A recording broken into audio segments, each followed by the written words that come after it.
Sayyid dan Habib merupakan dua entitas berbeda. Sayyid dari Hijaz, sementara Habib dari Yaman. Kalimat menarik ini diunggah dalam tulisan berjudul Beda Sayyid dan Habib menurut Kiai Haji Agus Sunyoto. Video ini akan mencoba mengurai berdasar statement tersebut dari sudut kronologi, momen, dan tujuan para Sayyid dan Habib ke bumi Nusantara melalui pendapat seorang sejarawan Nahdlatul Ulama sekaligus penulis Atlas Wali Songo, yaitu Kiai Haji Agus Sunyoto. Pertama, tentang kehadiran Islam di Nusantara. Kiai Haji Agus Sunyoto menyebutkan bahwa Islam masuk ke Nusantara sejak abad 7 Masehi, di era Kerajaan Kalingga. Pada abad ini, dakwah Islam masih bersifat individual atau lewat para pedagang, artinya belum bersifat komunal atau masif dan sistematis. Setelah periode abad ke-7, barulah pada abad 9 hingga 10 Masehi, para penyebar Islam dari Persia sudah mengawali masuk ke Nusantara. Mereka, para penyebar Islam dari Persia ini, dikenal sebagai keluarga Lor yang membangun pemukiman di Jawa bernama Pemukiman Loram atau Loran. Siapakah tokohnya? Tentu kita sudah mengenal namanya.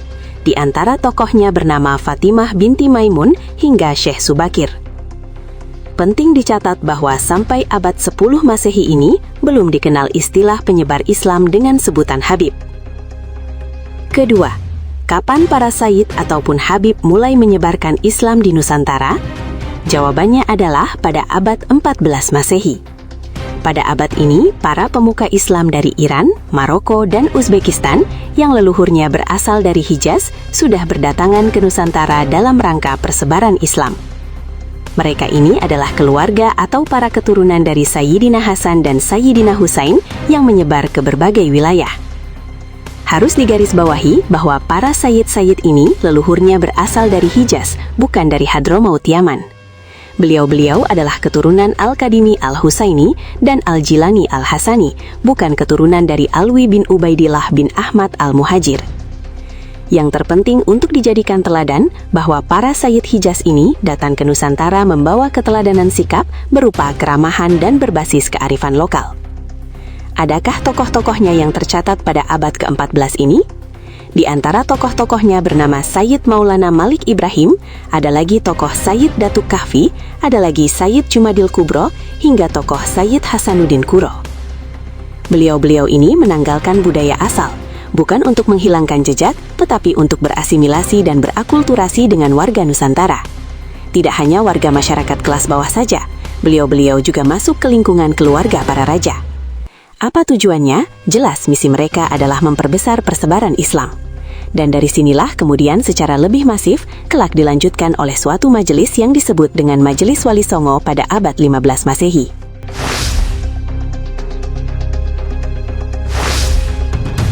Jadi, tidak terlalu berlebihan jika kemudian dari proses asimilasi itu, kelak lahir rumpun keturunan Sayyid menyebar di Nusantara, atau yang biasa diistilahkan dengan Sadah Al-Jawi, keturunan Sayyid Hijaz di Nusantara. Jika dikembalikan kepada Sayyid dan Habib, maka abad 14 ini adalah para Sayyid yang berdakwah dengan mengedepankan kearifan lokal, ramah, berasimilasi, berakulturasi dengan warga lokal. Sekali lagi adalah para Sayyid, bukan Habib. Bagaimana kemudian di abad 15? Pada abad 15 Masehi, Islam sudah sangat besar di Nusantara. Banyak keturunan para Sayyid Hijaz atau Sadah Al-Jawi yang jadi pemuka Islam. Hal ini khususnya dari lingkungan kerajaan atau kesultanan. Para Sadah Al-Jawi ini menjadikan ajaran Islam memiliki wajah yang khas Nusantara. Ajaran Islam berbasis keramah tamahan dan kearifan lokal Nusantara. Kiai Agus Sunyoto menjelaskan, para Sayyid Hijaz, Makkah, Madinah, datang ke Nusantara secara bergelombang-gelombang. Pada gelombang kedatangan Sayyid Hijaz berikutnya, Nusantara sudah terdapat banyak Sadah Al-Jawi. Kedatangan Sayyid Hijaz pada gelombang berikutnya ini sudah mendapat sambutan hangat kalangan Kesultanan Nusantara. Apakah abad 15 ini sudah ada istilah penyebar Islam dengan sebutan Habib? Jawabannya masih sama, belum. Mari kita masuk ke akhir abad 18 Masehi, tepatnya pada tahun 1790 Masehi, konflik besar terjadi di Makkah Madinah atau Hijaz. Konflik ini disebabkan gerakan pemurnian kaum Wahabi di Makkah. Dampaknya para sayyid banyak yang dieksekusi dan diburu kaum Wahabi. Ini menjadi gelombang berikutnya sehingga para sayyid dari Hijaz ini datang mencari suaka hidup di Nusantara. Dalam tulisan berjudul Beda Sayyid dan Habib menurut Agus Sunyoto, disebutkan bahwa para sayyid dari Hijaz ini ditampung dan dicarikan tempat oleh pemimpin kala itu. Pemimpin itu adalah kakek dari Pangeran Diponegoro, yaitu Sultan Hamengkubuwana II. Ingatkan siapakah beliau? Sultan Hamengkubuwana II. Beliau adalah Raja Keraton Yogyakarta yang memiliki panglima utama bergelar KRT atau Kanjeng Raden Tumenggung Sumodiningrat, dikenal sebagai panglima utama dan penasehat sultan yang memimpin perlawanan saat peristiwa Geger Sepoi 1812 melawan Inggris. Pendek kata, KRT Sumodiningrat adalah panglima yang tanpa ada catatan sejarah baik dari keraton maupun Inggris, tiba-tiba namanya dikaburkan dengan nama baru yaitu Habib Hasan bin Toha bin Yahya. Apa yang kemudian dilakukan oleh Sultan Hamengkubuwana II terhadap para sayyid yang datang pada masa ini? Sangat istimewa.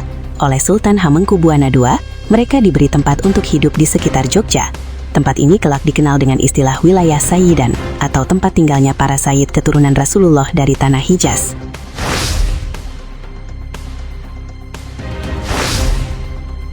Jadi, jika ada pertanyaan, siapa para sayyid yang mengangkat senjata mengikuti Pangeran Diponegoro pada Perang Jawa? Jawabannya adalah para sayyid dari Hijaz yang berada di kampung Sayyidan inilah yang ikut mendukung perang yang dikomandoi Pangeran Diponegoro tersebut. Sekali lagi, para sayyid dari Hijaz, bukan dari tempat yang lain. Bahkan, saat Pangeran Diponegoro kalah perang dan ditangkap Belanda pada 1830 Masehi, para sayyid dari Hijaz ini beserta para pengikut Diponegoro akhirnya pun tetap tak mau menyerah. Mereka melarikan diri dan menyebar ke berbagai daerah. Mereka tetap menyimpan bara perlawanan pada para penjajah, sekaligus mendakwahkan Islam di daerah persembunyian. Jika sudah sampai pada titik ini, tentu aneh apabila masih ada yang bertanya, kenapa Kiai Hasyim Asy'ari tidak mendakwahkan Islam saja, namun sekaligus melawan penjajah? Aneh apabila masih bertanya, kenapa setelah Nahdlatul Ulama berdiri, serta-merta tanpa undangan, pemberitahuan, atau instruksi semua kiai-kiai pesantren berbondong-bondong bergabung di dalamnya? Aneh apabila masih ada yang bertanya, kenapa setelah fatwa jihad Kiai Hasyim Asy'ari, para kiai dan santri dari berbagai ujung wilayah Jawa berjuang mati-matian di Surabaya? Semua berakar kepada satu tujuan, yaitu berlakunya ajaran Islam yang menganut faham Ahlus Sunnah wal Jamaah. Dan inilah juga yang tertulis dalam bab 4 pasal 8 ayat 2, tentang tujuan Nahdlatul Ulama. Terus, kapan kabar Habib itu datang ke Nusantara?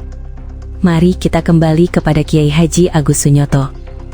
Beliau menjelaskan bahwa pada 1832 Masehi, 2 tahun setelah Perang Diponegoro padam, penjajah Belanda mendatangkan para Habib dari Yaman ke Nusantara. Inilah pertama kali Habib Yaman berada di Nusantara. Artinya apa? Artinya para Habib dari Yaman ini datang ke Nusantara saat Islam sudah sedemikian menyebar. Bahkan umat Islam Nusantara sudah penuh perjuangan dalam tujuan mengusir penjajah serta mengamankan akidah Ahlus Sunnah. Karena mereka didatangkan oleh Belanda, tentu para Habib dari Yaman ini tidak mengalami ikut perang terhadap Belanda. Sebab mereka didatangkan langsung oleh Belanda sendiri. Di Nusantara, Habib dari Yaman diangkat Belanda menjadi Kapiten Arab, Mufti, dan sejumlah jabatan administratif lainnya. Tidak cuma itu, tertulis bahwa Habib Yaman ditugaskan Belanda menjaga stabilitas keamanan dalam bidang keagamaan. Sebab pasca Perang Diponegoro, pemberontakan dari kaum tarekat masif menyerang Belanda. Jurnaba.com menulis bahwa Belanda merasa kewalahan menghadapi serangan kaum tarekat. Untuk meredam perlawanan kaum tarekat, Belanda mendatangkan Habib Yaman. Tugas mereka adalah membuat fatwa bahwa tarekat itu haram. Tujuannya, agar serangan dari kaum tarekat pada Belanda melemah. Dan inilah yang terpenting untuk dipahami. Dalam keterangan Kiai Haji Agus Sunyoto, Sayyid Hijaz berbeda dengan Habib Yaman, baik secara genealogi, kecenderungan maupun tugasnya di Nusantara. Sayyid Hijaz datang ke Nusantara untuk berdakwah dan berasimilasi dengan warga lokal. Habib Yaman didatangkan Belanda. Tak heran jika mereka cenderung membangun sekat feodal ala-ala penjajahan Belanda. Secara implisit masihkah belum eksplisit? Secara tersirat masihkah belum tersurat? Ketika Kiai Agus Sunyoto menyebut mereka beda dengan Sayyid Hijaz secara genealogi, jangan Anda minta diperjelas lagi.